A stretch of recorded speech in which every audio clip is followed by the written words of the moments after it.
Hello and welcome everybody to another episode of Fan the Flames Live.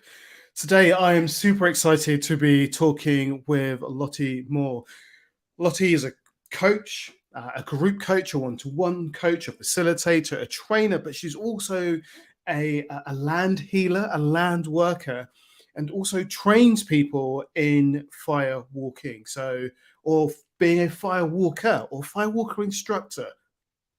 That world, and that's something that really excites me. When I think about the sort of the title of the podcast, "Fan the Flames," and then working and speaking with somebody who works with fire, it kind of really lights me up and makes me kind of excited about it. So why don't I pause for breath and allow Lottie to introduce herself into the space.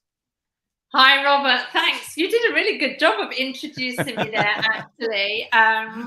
So not too much to add to that, I guess. But yeah, I mean, the way I train firewalk instructors is very much to do with the attachment with the land and the elements. Fire is a juicy element to work with for sure, and one that takes no prisoners. So yeah, very exciting opportunity to work with that element and the land and the wood that creates the fire and everything. I believe it really creates magic within everybody that gets involved with it. So yeah, that's me really. Some people call me a shaman. I'm not sure that I like the word. It's not something that I associate with, but yeah, land, lineage, healing, and not just healing, but a kind of a remembering, I would say, enabling people to remember their ways of reconnecting and the old ways that have come down through their lineage, their heritage. Yeah. Oh wow! So there's so much that we could unpick and delve into there. I guess you talked about that some might call you a shaman, but that's not the title that you would hold for yourself. What might that title be then, if you were going to name yourself? What would you call the you that's showing up now? Wild soul guide. Oh, a wild soul guide. The wild soul guide. Nice. A wild soul guide. And I love that because it gives this impression that that you are wild, but our souls are also wild, and then there is a guiding around that wildness, I guess. Yeah, I think in kind of more modern times, we've been taught to kind of self-care in quite a systemized way. Have a soak in the bath, go and get your hair done, and although these things are good, I think it also kind of continues the disconnect. Continues the disconnect with nature, continues the disconnect with what's going on inside here, and continues the disconnect with community. So to me, I think when we can go past that, can we look at what's going on in our souls, that wildness, and give that space to breathe and develop as a real self-care. Get a bit of mud under our toenails and things like that. Yeah, I like that. I like this idea of having a bath and doing your hair and doing that sort of self-care stuff is great, but there is also a detachment from the world in that. So how do we get into the world and do that? By going for those barefoot walks, by being around trees, and that sort of reminds me of what you said of the trees that they come from the land and they then create the fire, and there's that element that takes no prisoners, and there's something kind of magical about that. Totally. It is, in the kind of more kind of masculine world of firewalking, there is that, that bravo, and people queue to do the firewalk. And I'm not saying that's wrong, but people that firewalk like that never actually see a fire. And yet it's the fire that creates that opportunity. Whenever I run a firewalk or a firewalk instructor training program, one of the first things I always tell people is that the fire is the teacher. So they'll remember some of what I say, but as the days and the weeks pass, more and more of what I say will be lost. You know, there might be a little key snippet they'll take Mm. away, but they'll never forget what the fire teaches them. Oh, They'll that's never forget interesting. that moment of firewalking. Yeah, because it's and if they then become teachers of firewalkers or facilitators of that, they're constantly then learning. They're not going, "What did Lottie say at this point?" They're going, "What's the fire saying to me right Exactly. I love it. now?" Yeah, totally. Totally that. What does the fire want to do? What, you know, how is this going to work? Um, and when you see instructors, you know, I'm just back. I was over in Ireland running a program 2 weeks ago, so it's all very fresh at the moment. And when you see people come into that communion with the fire and working with the fire, it's just such a beautiful thing to see. You know, to see that them going, well, this is what the fire needs Mm. to enable it to do its work, rather than this is what I need. Yeah, and if you're doing one of those more firewalks where we just often, I mean, not that I've done one, but what I've seen is that we don't see the fire in its raw form, and Yeah. we see it in its kind of quiet state, and we just we do the walk, or people do the walk, and then they're off, but they don't see the making and the nurturing and all of that. And I kind of, as I'm saying this, I'm kind of going, that's kind of the important part to it, is the creation of it, not just the using of Yeah. it. Yeah, totally. Totally. To me, you know, it comes from the land, it comes from the earth, it comes from the wood to create the fire, you know, which we always ethically source. Um, and then, you know, standing around the fire getting hot, but, you know, Mm. getting your feet on the land long before they go anywhere near the hot coals is all part of the process. Yeah, and it sort of makes me think about, if somebody has an idea, they don't just get to the end of the idea. They have to source the idea, they have to feed the idea, they have to get dirty with the idea, get their hands and their feet Yeah. involved, their body involved in it before the thing can kind of emerge. And I guess that's the same with the firewalk. It's like, it's not just, oh, do the walk. There's all the elements that exist around it as well. Yeah, I mean, you know yourself very well, Robert. You know, when people are going through transformation, when they're going through change, when they're making conscious decisions to call in that change, it's not a pretty process. Quite often, you know, it's often quite messy, and you know, there may be tears and snotty Mm. noses, and you know, and anger and everything else to get to that point.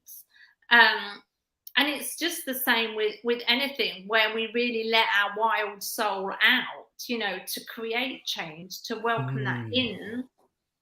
It it's a messy process. It's not supposed to be sterile and, you know, take 3 steps and your whole life has changed. Um, it's it's a process where we have to really kind of go to our darker side quite often, isn't it, before we can come out into that light. And I think, as you're saying this, I think a lot of people often go to change thinking it's 3 steps.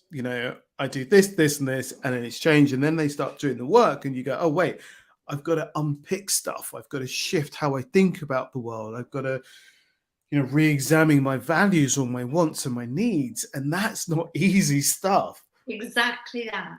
And I Exactly. and that's the kind of fire roaring, and then it's like, right, now I understand it and I come to terms with it, then I can begin to process through. Yeah, exactly that. Exactly that. It's many a false summit, isn't it? I don't know if you've ever been up a big mountain, but you know, you think you're at the top, and then it's like, oh no, there's a bit more to go yet. Um, Yeah. and but that process of really allowing ourselves to reconnect with that aspect of ourselves, you know, that kind of messy, darker, you Mm. know, gritted teeth self, if we can allow ourselves to reconnect with that, then that's when we really do develop the change, right? And because I think there's a power in that. I think one of the challenges that we can sometimes have, or one of the false bits of thinking, is we go that dirty, messy side isn't useful. But Yeah, actually, it's it's part of the fuel that moves us forward, that gets us to that other side. So if we don't connect to that, we can't do that move. We're sort of we're holding ourselves back by not bringing all of us into the party. exactly that. Life is not all love and light, is it? Unfortunately. But I think that's also a good thing, because I think that's also where the healing comes, that ancestral healing, that land healing, when we can look at the patterns, not just in Mm, our lifetime, but of the people that have come before us, and go, this is dark, and it is painful and everything, but to break that pattern, to bring in that mm, change, to allow healing to go to those places, then enables the movement and the propelling forward. There's something about, we have to face it in order to heal it. We can't just heal it in secret. We've got to kind of bring it Yeah. out and then do the work with it. So I'm curious about, so what kind of led you to working with fire? What was that journey? So I'll try and keep it shorter. So I lived in Africa for a year or so, came back from Africa, helped a friend start a charity. As part of that, I project managed the Kilimanjaro trek, but did it differently to other charities. So rather than just all turning up on the day to go up the mountain, we did stuff together beforehand, training walks, had a Facebook group. I saw how the community of that had deep change for people, more Mm, than that mountain trek itself, the whole package. So started running mountain treks in my business in the Atlas Mountains. And then somebody turned around to me and said, if you like taking people out of their comfort zone, you should try fire walking. And here I am. oh wow. Okay. So that's interesting, isn't it? Because it wasn't like you didn't go, I'm going to be a firewalk instructor, and I'm going to do firewalking. It was like, Yeah, I'm supporting somebody and a charity, and through that, I see communities and how communities create change and how yeah, change happens when we're together, which is, I think, one of the reasons why people go to coaches. Is that thing of, when we're together, we can create change. yeah, absolutely. And then somebody comes along and taps you on the shoulder and says, hey, there's another space here to use. Why not lean into that space? And so were you somebody who worked with the land before that, or did that come as a cycle with it? I think it was all developing at that time, and it's continued to develop. I said earlier about that kind of remembering, Mm, and for me, I've definitely been through that process of remembering. Depending on how woo woo you want to get, kind of that remembering of ancestral connection with the land, uh, and the land that has come on my path as I've been running my courses and things like that. So I started running my courses in West Ireland and had a big kind of epiphany, reconnection with the land there moments, and then started doing land healing. And I now mm, do that for land all around the world, even though we were talking earlier, weren't we, about how I do that on certain pieces of land local to me. And I can do that because the land is the land. We all live on the same piece of land. It goes down under the sea, comes up the other side, might go up into mountains, everything, but it's all the same land. And so that connection and that development has come through shamanic training, and training. I also work with the sweat lodge, and training instructors for that. and just that development and that deeper, the more I've allowed myself to delve, the more there's been to delve into. Wow, that's so I love this. I love this because what you just said there, the more I allow myself to delve into, the more there is to delve into. I think that's a huge thing. It's that, the more we open ourselves up to change, the more change is possible. It's like the more we open ourselves up to achieving greatness, really open, and not just have a desire for, but go, right, I'm going to put the work in to make that happen. The more that can happen, and it's the more we show up, the more if we go woo-woo, the more the universe shows up for us. It's like, well, I'm going to show up, right? It's going to show up. And I imagine with the land, it's like the more you show up for the land, the more the land kind of shows up and brings to you. Exactly that. It's that openness of, kind of being able to say, okay, use me. What do you want me to do? What do you want me to find? There are tools that we can use for divination. So I sometimes work with rods, like similar to divining rods, and things like that. But just and noticing things. To me, a key thing has been just to slow right down and start to take notice. So quite often when I know I'm on the right spot of land, will be because there's been a bird attack there or something like that, and there's lots of feathers. And a lot of people just walk straight past those feathers.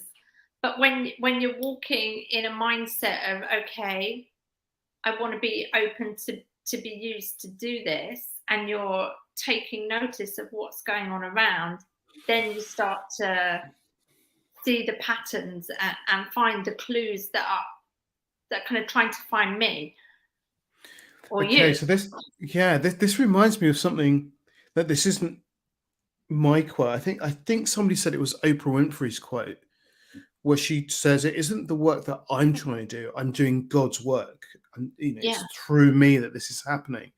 And I remember there's a writer that says, these aren't my words, these words are coming to me, and I'm just a conduit, as it were, for these words to exist. Yeah. And there's something really interesting about when we take away the self in this, when we kind of move that bit to the side, and that may be about ego, I'm not sure, but when we move that bit to the side, there's something that becomes easier, that becomes more flowing, because it's like, not what am I trying to do, but okay, but what's being called from me here? What's important or necessary? Yeah.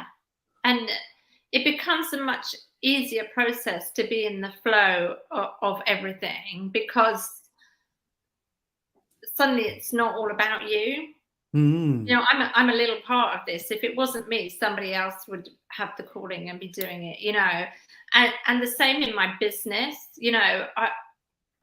4 or 5 years ago, I would have, number crunched everything. Oh, if I can get 2 more people booked on my course, I will make X amount of money. Great, I'll get 2 more people.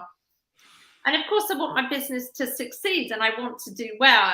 And I'm very fortunate to have kind of got to that point, really. But now I just go with it, rather than mass email marketing. I remember the name of somebody that told me they were interested, and I just popped them a little message. How are you doing? This kind of idea. Just rather than focusing on the numbers, I let spirit flow and bring the right people to me. And I think this. Sorry. Well, that's the thing, isn't it? It's like, how do we do that?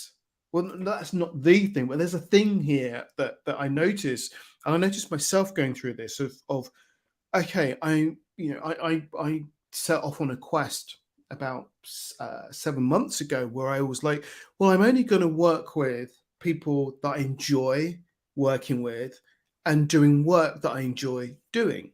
So things that feel heavy or difficult, I'm not going to say yes to that. I'm going to say yes to things like, oh, that's going to be interesting, that's going to be exciting, and I'm going to create projects or programs not for the amount of people, but for the right people, and go, well, who's the right people that want to do this? And it might be 7.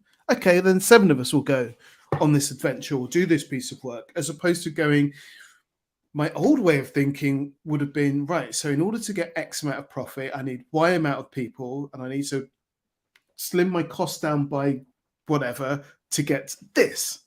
Mhm. And that all becomes really sticky and heavy and hard work. And I'm like, I don't really want to do that. And so I'm doing something different. And I question, is it by coming at it in that way that allows the right people to come and work so it happens? Yeah. Is that what's happening?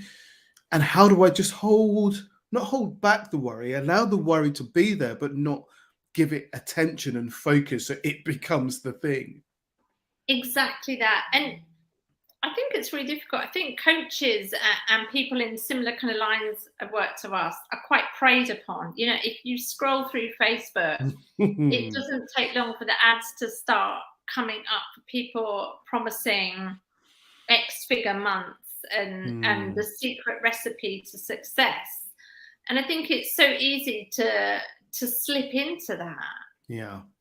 And a lot of this, you know, do an online course, do an online course, do an online course, but nothing about getting people the results through the online course. It's all about how to sell it and this type of thing. And I think it's a hot, sticky mess at the moment, to be honest. But I know in myself that when I've allowed myself to step away from those worries and always seeking that new recipe, that new promise, and just trusting, things that have flowed. And people are now coming from all over the world to work with me. Whereas before, you know, if I'd have done Facebook ads, I'd have thought, I need to advertise to the UK because most of my stuff is live, you know, so it's got to go to the UK. The course I've just done, you know, people from Canada, the US, Germany, England, you know, the course I'm doing in a few weeks, again, the same, people from all over the world coming. I wouldn't have sought that out. And it's interesting, isn't it? Because it's like, which way round does this happen? Because there is a part of me that goes that I'm in a fortunate position right now that allows me to choose what I'm doing. And I sort of go, if you're watching or you're listening to this, you might be going, but I'm not in that fortunate position. I can't just, decide to go on an adventure and see what happens. Yeah. So then they don't go on the adventure. But the other side to that is if you don't go on the adventure, you don't see what happens. Yeah. And I do think that there is a way of thinking that we're often bought into or kind of placed upon us that says you've got to do this, and then you've got to do this, and then you've got to do that, and then you can have a life of adventure. As opposed to have a life of adventure and do these things. When I started my business, so I packed my bags and went off and lived in Africa for a year, in Burkina Faso, and then came back. The job I had lined up, I'd had a little job in a cafe lined up just for something to do. And the cafe closed down 2 weeks later after I was back. And I was like, okay, I'll start my own business, quite naively. But I had lots of time and no money, and it's all been adventure. You know, I've visited almost every continent since then. I've led trainings and mountain treks all around the world. I've made connections all around the world that I go on firewalk with for fun, as well as work opportunities. The adventure starts now. Yeah. And I guess I'm sort of wondering about if I was listening to us, because you might hear this and you go, these two people, they're just like off with the fairies, having this wonderful time. But what about the realities of life? And I kind of go, yeah, I experience those, they exist. But I wonder what would be a first step? What would be a first move for somebody who's kind of going, I want that life? What might you offer as a first foot onto the hot coals, as it were? That's a great question. There's a couple of things you can do to start creating the focus on what you want, and definitely there's something that works really strongly as affirmations. I found, and they can be really underestimated. So I would say, create some really powerful affirmations for yourself. Life is great. It's just happening. I'm not even trying. Yeah, and as you say that, I glanced down on my computer and I've got a note here that says abundance thinking. Notice what you have. Oh, Because gratitude. yeah, I caught myself about 2 weeks ago focusing on what I didn't have, that what wasn't working. And somebody said, but what are you doing? What do you have? And I was like, well, okay, well, this is working and that's working, and I'm doing this and that's coming up, and then this, and wait a minute, there's this mountain of yummy, juicy work coming my way that I wasn't looking at or giving any energy or attention to. Nice. And so just by going, wait a minute, notice what you've had, notice what's there, it's just allow me to go, yeah, let's focus on that and not what's not there, because what's not there isn't there. So why give it energy and time? It's not there, but this is here. This is available, and this is right now. So I think so for me, I've got a few little post-it notes dotted around the place that just kind of remind me. And one of them just says, happy, relaxed, fun. Yes.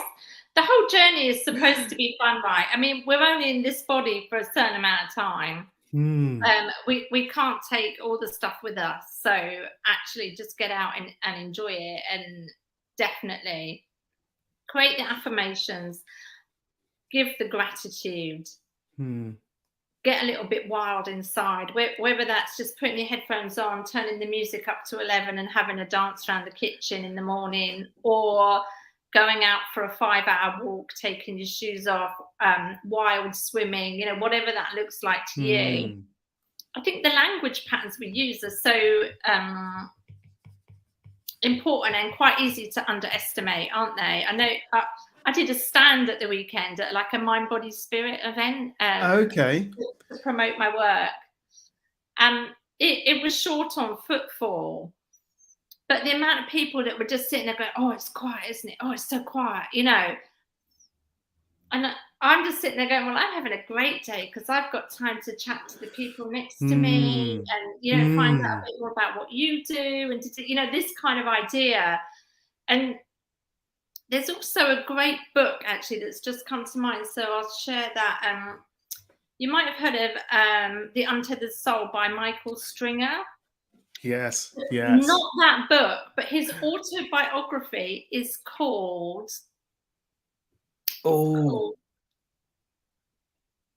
Is it the surrender one? The surrender experiment. The surrender experiment, isn't it, or something like that?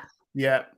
One of the best books ever. And basically, the long of the short of it is, any opportunity that comes his way, he says yes to, and then follows it through and sees what's going to happen from it.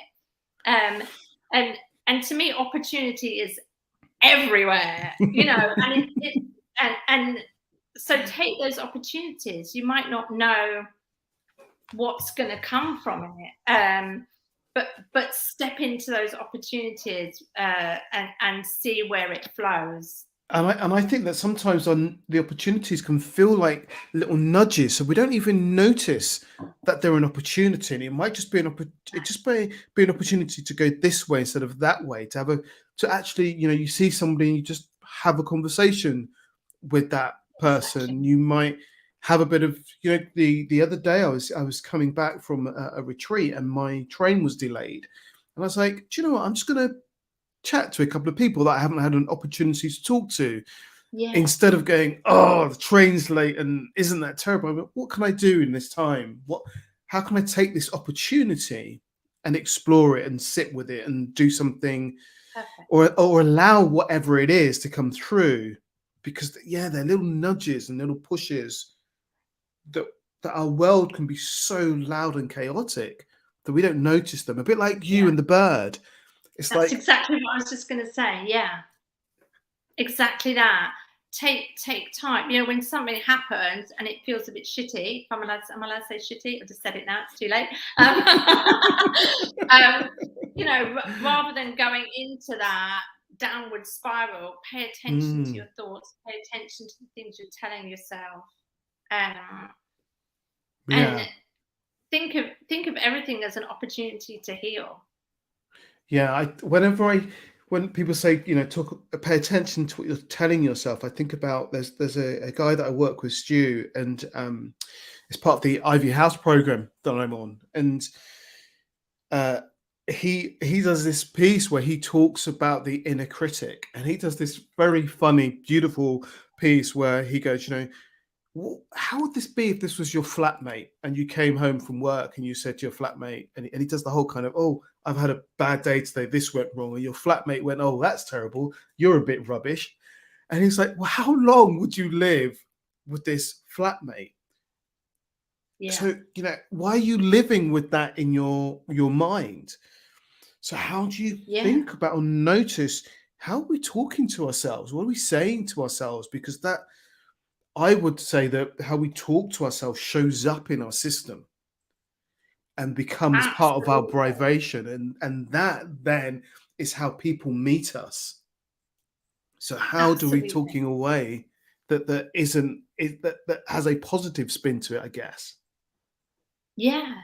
And to be honest, how positive can we be for other people? How supportive can we be for other people when in the back of our head is that narrative, Yeah. right? Yeah. And sometimes it does have to be conscious choice, or sometimes it does have to be, I feel really rubbish and down on myself. I'm going to shut myself away, have a good sob, and then get over it and come back fighting. Absolutely. There's some work that I do with Claire Dell on physical intelligence, and part of that is allow the emotion to exist.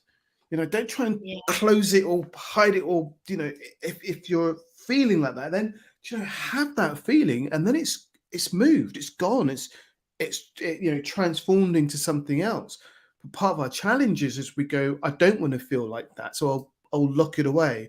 Or somebody's told you that it's bad to cry or to whatever, or to be angry.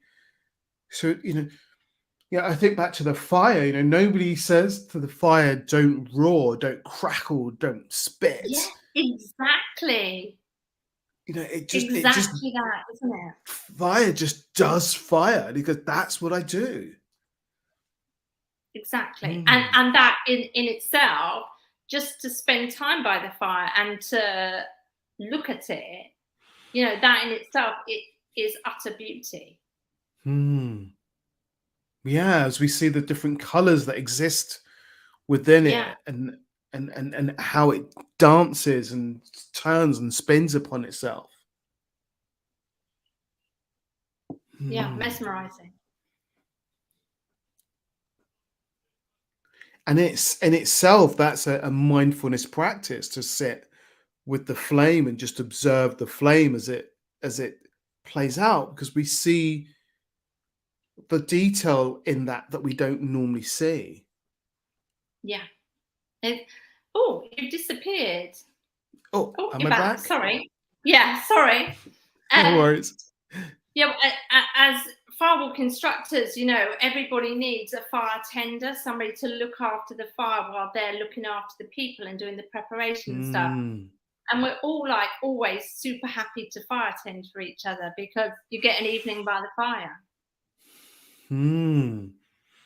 So tell me a little bit more about the fire walking, or the fire training, because it's I'm sitting here with on Fan the Flames, and there's a bit of me that's kind of going, yeah, I think that's your next adventure, to go I can't believe you haven't bubbled. We're going to be talking later, mate. It's a beautiful course. It's absolutely, it's the best week of my year, or 3 times a year, or whatever, however I do it. I absolutely love it. I absolutely love every second of it. do it on as a week, 5 days, 5 nights, 6 days. So it's a full-on course. But that gives people opportunity to come into a relationship with the fire, have lots of practice at doing it. You know, standing up the front of a room and leading people over hot coals, it's quite scary. So it gives people a lot of opportunity to practice. We firewalk every night. So we do a regular fire. People laugh at me because I'm like, oh, it's just a little old regular firewalk tonight, you know. We also do a fire dance one night, and other kind of different aspects of fire. So it's a different type of firewalk every night. And it's just working full on with those elements. It, as well as being that professional certification course. So it certifies people as well as fire walking to lead glass walking, wooden board breaking, arrow breaking with the throat, rebar bending with the throat. So it's full on. But as well as the certification, as a personal development course, it's the most amazing course anybody could ever do because there's nowhere to hide. Yeah. There's nowhere to hide. And so I get to see these beautiful souls come, and through the week, I mean, I can literally see the difference in them physically by the end of the week to the beginning of the week. I run them in Ireland. We stay in hobbit holes. It's just this crazy week of magic, completely outside of everyday life, that is just stunning. And it's always really difficult for me because obviously I'd like to sell places on my course, but I just love the course and I love the experience and I get so excited about it, if that makes sense. So there's always a slightly fine line for me. But yeah, I mean, it's amazing. I run it in West Island. We have an old fairy fort up on the hill just above the land where I run it, so that the energy there, if you're a little bit woo-woo, it's in Irish there's a word for a thin place, so it's definitely a thin place. I love that. So that's the thin place is where the different realms can almost come through each other. Exactly. It's very magical, very, very magical. I run it in a fairly shamanic way because that's the way I do firewalking, and I'm all about the magic and the woo. But I also appreciate that some people might want to go on and just do the kind of Tony Robbins empowerment thing. So we cover all aspects of firewalking, and people step into that relationship with the fire, with the elements, with the land. You know, we're working outside every day with the fires. It's just amazing. I mean, you can't not have a relationship with fire if you're fire walking every day. And you know, the question that sits with me is, but it's hot, right? So yeah. So how do our bodies tolerate the heat? Yeah, and that's a great question. So there's different kind of scientific notions about firewalking. And there is, to a point, you know, the fact that if your foot keeps moving, it's only in contact for a certain amount of time, you know. But to me, so firewalking historically in the indigenous people is found in the indigenous people all around the world. Everywhere you look, every corner of the globe you look at, every belief system, including the church, has a history of firewalking. Okay. So you can look at different ways and everything. To me, I love the way that there's a tribe in Africa, they still do firewalking. And they take it to the next level. They get the coals and they like rub them over their bodies and roll around in it and everything like that. And they say that the fire has an energy. They call it noom. Noom is the proper pronunciation, but they call it noom. And they say that when we bring our energy, our noom, up to the same level of the fire, then anything is possible. Oh, I love that. I love that. And as I say this, there's this little health warning that flashes up in my brain that says, if you're listening to this, don't just think you can bring your energy up to the No, level don't and you try it can at go play home. with fire. You've There's got to. definitely science involved. There are certain woods that are better than others. There's certain ways to prepare the coals ready to walk, all this type of thing that obviously we cover on the training. Yeah. It's not just kind of throw your barbecue coals out and have a bash. In fact, definitely don't go with barbecue coals. That would hurt. Yeah.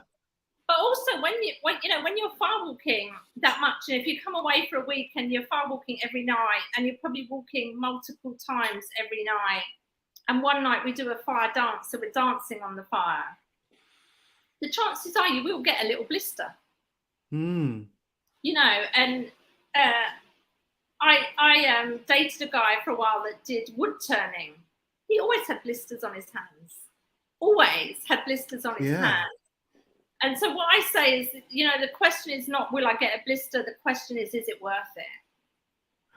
Oh, I love that. That's a beautiful challenge, but also a beautiful recognition. I remember working with a guy who was a drummer, and his hands were calloused, and he was like, this stuff hurts. It's like, to get to this level when you're playing the drums, it's like, it's not a stroll in the park in the afternoon, but when they're all playing together, you go, okay, this is why they go through that level of, I wouldn't call it suffering, but there's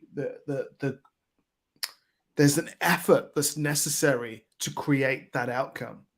Exactly that. And it's all, if somebody's coming to a fire walk because they want a good picture for Facebook, then the blister's probably not worth it, right? Yeah. It's not worth the blister. The blister, But if you're coming for transformation and healing and that deep level of connection, then a blister's nothing, right? In fact, you don't want to fire walk that many times and leave without a trophy. You have something to show for it. Yeah, because you come back and there's nothing there. People go, you didn't go. Exactly. It's real fire. But there is something in that, isn't there, about that, it is hot. There is passion and danger, and there is control and safety and support, but there is also, you're gonna get the knocks, and that's all part of it. It's like what you were saying earlier about, it's not all love and light. Some of it's dirty and grimy, and it's like it's this mixture of stuff, which when we allow ourselves to experience that mix, that we can feel fully alive and fully in flow. Exactly that. It's it's about real life, real experiences, and how you choose to do that, how you choose to show up for yourself. And if you're always going to avoid the pain, not that the blisters hurt, but if you're always going to avoid the pain, if you're always going to avoid the threat that there might be pain, and just keep yourself in that world, it's not a great way to live. No, wrapping yourself up in that cotton wool, and unfortunately, it is the way our society is going more and more. And it reminds me of whenever I see someone talking about the comfort zone and the stretch zone, and the idea of there's this space, and in this space it is safe and it is comfortable, and then dotted around that space of fear, anxiety, doubt, worry, all of that stuff. And it's like, well, how can you step through that, feel those things, but keep stepping through to get to that other side, to experience the wilder side of life, and recognize that actually, okay, there's something magical here, And then how do I step through again? Because, we get to that space and say, oh, now that becomes the comfort zone. Yes. And then the next space and the next space. Try being a firewalk instructor trainer. Let that comfort zone line go. Yeah. And Wow. it is that feel the fear, isn't it? Some things are scary and might be uncomfortable and everything, but that's what holds us out of that bliss. Yeah. Yeah. My belief is that's what we're on the planet for. We're on the planet for the bliss. We're on the planet for the shit and giggles and the fun. Yeah, absolutely. Absolutely. And it's having the courage to lean into that, because one of the things that you spoke about this right at the beginning about the community and how the community creates the change. For me, it's like when you find your community that supports you, then that shit and giggles, that fun, that bliss, that life really comes through and you can really live it because they're there to catch you. They're there to support you. They're there to help you. They're there to push you onwards. To push you, yes. Yeah. As opposed to just kind of living in the safety. And that's not to say that living in safety is bad, because I think from time to time it's a bit like a retreat or a respite. We go, I'm just going to do this for a while. Yeah. And then I'm going to mix it up a bit and do something else and do something else. I guess that, what I notice about myself is sometimes we get really comfortable in that space and we forget that life lives outside of it. And how do we step into that as well? Yeah. It is. We have those rest, recuperate times, don't we? But also I think you start to see adventure, you start to see risk as fun, as a challenge, rather than always seeing it as something bad and adverse. You do start to reach a point where you're like, gosh, that's going to be really difficult. With firewalk instructor training, I'd always previously run it with another master. So this was my first year of going out and leading it completely on my own. We'd always done it as two of us together before. And there is that fear, isn't there, of like, how will this go? Can I do this on my own? Have I got enough energy to hold the space for that long on my own? All this. But if you start to see that as an adventure and as fun, rather than going, oh no, what if it goes wrong? Like there were a couple of times I needed to go to the shops. So to be able to turn around to the group and just go, at lunchtime today, I'm going to the shops, rather than feeling, oh, I need to, try and sneak away to the shops when nobody knows this kind of idea. So it's about making it work for you, making it fun, making it enjoyable, those challenges as well. Yeah, I heard somebody say today, I had lunch with a friend, Supana, and she was talking about a podcast she'd listened to where they said it isn't a journey, it's a quest. Because a quest has adventure and ups and downs, but also the quest doesn't go, I've got there, it's over. It continues and it grows and evolves. Oh, Lottie, I feel like I could talk to you forever about this. But yeah, so how can people get hold of you if they want to experience your work, whether that's the firewalking or the coaching? What's the best place for people to reach out to you? Yeah, well, I have a website, lottiemore.co.uk. But the easiest way is, I'm really accessible on social media. So Facebook, I'm Lottie Moore. LinkedIn, I'm Lottie Moore. Instagram, I'm Wild Soul Tribe. And I love meeting people and hearing people's stories. And I think that people shouldn't be worried about sending a message going, no, I thought you sounded great, or something like that. I'm all like, awesome. It doesn't need to be somebody that's interested in working with me or whatever. Just, I love those connections. I love the way the world works through connections. So yeah. Awesome. Brilliant. It's been a real pleasure having this conversation as we dance around the fire together and the metaphors fire, and the idea of, you know, what's there for us, what are the nudges that we can lean into, that we can notice, how can we take time to see what's in our world, but also how can we take time to really live our lives and just keep living and living and living. Yeah. Lottie, it's been so wonderful. Thank you so much for Thank joining you. us. And if you're listening, if you're watching, then reach out to Lottie, reach out to myself. Let us know what you thought. Share your questions, your ideas, and most of all, fan your flame, live your life, and have a great time doing it. Thank you.